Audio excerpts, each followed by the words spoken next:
Most people think you're either an introvert or an extrovert. But human personality is much weirder than that. Here are 8 psychological types and how to spot the one you actually are. Ambivert. This person is somewhere in the middle. They enjoy going out with friends, but they also need quiet time alone to feel okay. If you cancel plans on them, they might actually feel relieved. And if they stay home too long, they start to feel restless. They are not fully one thing or the other. Social situations do not drain them completely, but they cannot keep going forever either. Most people, if they are honest, fall somewhere close to this. Optimist. No matter what is happening, this person believes it will work out. They lose a job and say something better is coming. They miss a flight and call it a sign they were not meant to be there. It is not that they ignore problems. They just genuinely believe the outcome will be fine in the end. Sometimes this helps them push through when others quit. Sometimes it means they wait a little too long before taking a problem seriously. Thinker. Before this person does anything, they think about it. A lot. They replay conversations in their head. They plan for situations that may never happen. Sitting quietly is not boring to them. It is actually productive. Their mind is almost always working on something, even when they look completely still. People around them sometimes wish they would just decide faster.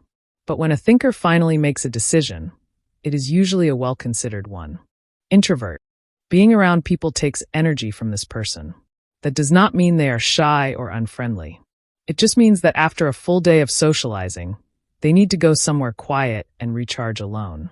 A long conversation with someone they trust feels fine.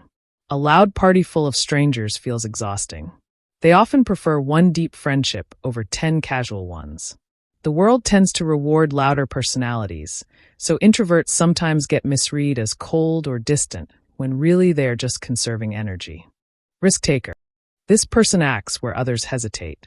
They see a chance and they move before overthinking it. Quitting a stable job to start something new, moving to a city where they know nobody, saying yes before they feel fully ready. It is not recklessness exactly. They calculate quickly and decide that the possibility of something great is worth the chance of something going wrong. Not every risk pays off for them, but they tend to learn fast and try again. Realist. This person sees things as they are, not better and not worse.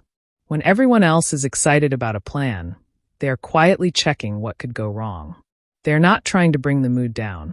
They just find it more useful to prepare for the actual situation rather than the ideal one. People sometimes call them pessimists, but that is not quite right. A realist will support a goal fully once the problems are addressed. They just want the problems acknowledged first.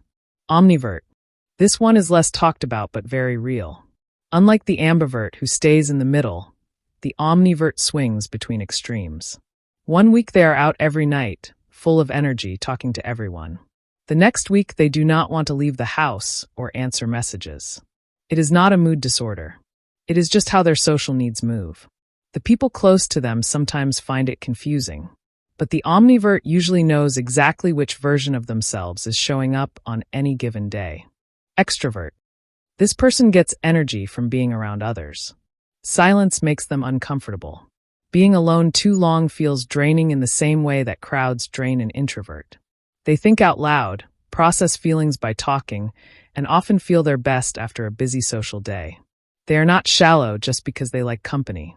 Many extroverts are deeply caring and observant.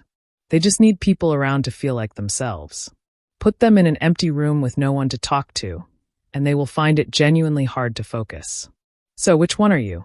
Are you the balanced ambivert, or do you swing to the extremes like an omnivert? Drop your percentage or your type in the comments below. Let's see which personality type dominates this channel.